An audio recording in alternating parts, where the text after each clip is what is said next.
Assalamualaikum warahmatullahi wabarakatuh. Hai teman-teman semuanya, selamat pagi, siang, sore, dan malam.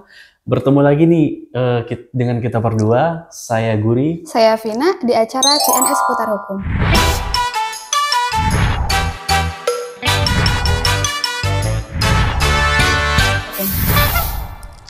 Oke Kak, kali ini kita dapat pertanyaan nih dari Vira. Kak, mau tanya dong, sebenarnya apakah jual beli ASI itu diperbolehkan? Kalau tidak, bagaimana aturan hukumnya? Terima kasih Kak. Gitu. Soal ASI nih Kak. Asik. Ya kadang ada juga sih orang kayak dijual-jual di internet atau ya. Kadang ada juga sih kasusnya seperti itu, Vin. Nah, untuk Kak Vira, sebelum kita bahas nih, Vin, mengenai apakah air susu itu bisa diperjualbelikan atau tidak, kita juga harus memahami dulu nih, Vin, tentang apa sih ASI itu dan bagaimana pengaturannya juga ntar kita bahas ya, Vin. Nah, jadi untuk ASI itu sendiri, ASI adalah susu yang diproduksi oleh tubuh manusia yang menjadi sumber nutrisi alamiah terbaik bagi bayi. Karena mengandung semua energi dan nutrisi yang diperlukan bayi untuk mendukung perkembangan bayi selama 6 bulan pertama kehidupannya.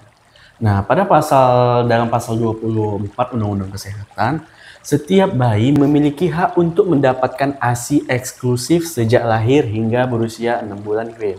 Nah, kecuali jika ada indikasi medis yang mengharuskan berbeda, seperti tenaga medis sesuai dengan standar profesi, standar pelayanan, dan standar prosedur operasional. Nah, ketika setelah bayi itu berusia 6 bulan, Vin, pemberian ASI ini juga dapat diteruskan hingga bayi berusia 2 tahun dengan tambahan makanan pendamping. Nah, sebenarnya apa sih manfaat dari pemberian ASI eksklusif ini, Vin?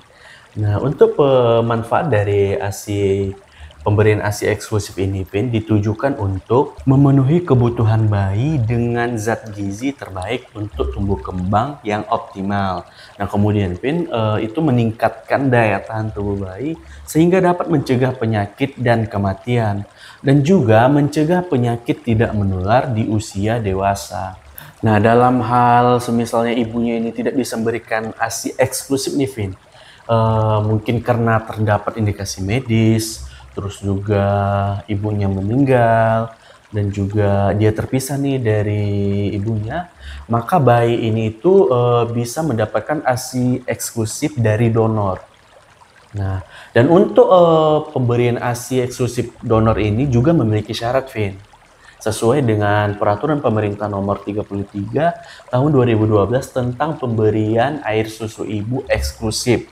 Yang pertama itu permintaan ibu kandung itu sendiri atau keluarga bayi yang bersangkutan, Vin. Kemudian identitas, agama, dan alamat donor ASI itu diketahui dengan jelas oleh ibu atau keluarga dari bayi yang menerima ASI tersebut. Kemudian persetujuan donor ASI itu diketahui nih identitas bayi yang diberi ASI.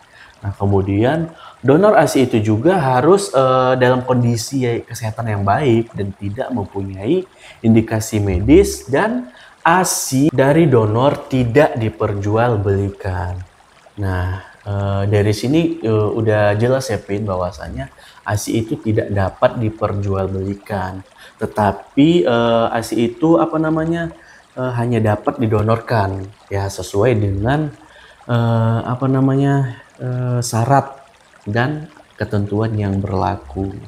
Nah, hal ini juga karena menurut beberapa imam besar dan juga mazhab, menurut Imam Hambali nih, Vin, ASI bukan termasuk harta benda sehingga tidak dapat dimanfaatkan untuk tujuan komersial. Dan ASI hanya diperbolehkan diberikan dalam situasi darurat ketika bayi tidak memperoleh gizi melalui cara lain. Nah, kemudian dari Imam Hanafi juga berpendapat bahwa jual beli ASI tidak diperbolehkan karena dapat menimbulkan mudarat atau kerugian yang dapat merusak ikatan pernikahan serta berdampak negatif bagi kemaslahatan umat manusia. Namun ada perbedaan nih Pin, pendapat dari Imam Maliki yang menyebutkan bahwa ASI memiliki kesamaan dengan air susu hewan seperti kambing atau sapi. Nah, pada dasarnya ASI halal untuk diminum dan hasil penjualannya juga diperbolehkan.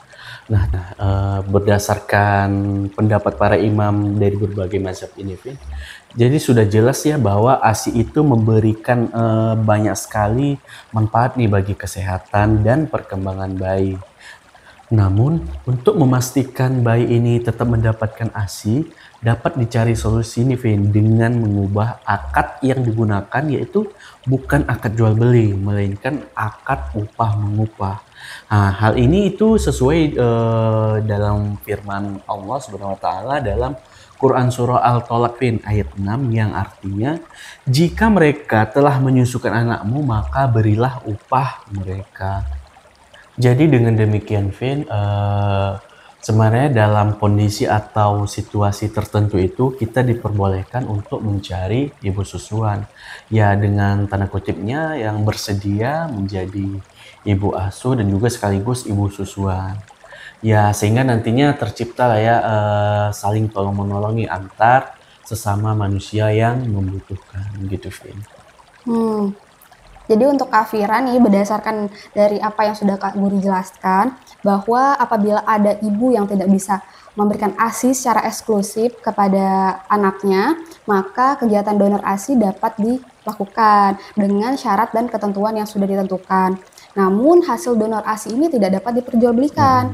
Selain itu, karena dalam agama Islam tidak diperbolehkan jual beli ASI, tapi hanya diperkenankan donor ASI dengan akad upah mengupah sesuai dengan Quran surah At-Talaq ayat 6. Ya, untuk Kak Fira, terima kasih sudah memberikan pertanyaan di kolom komentar kita, dan untuk semuanya juga yang sudah menyaksikan video ini, terima kasih banyak, thank you. Dan jika kalian menyukai video ini, jangan lupa like, comment, share, dan juga subscribe dan aktifin juga lonceng notifikasinya agar kalian bisa mengetahui video-video terbaru dari kita. Oke semuanya, terima kasih sekali lagi. Assalamualaikum warahmatullahi wabarakatuh.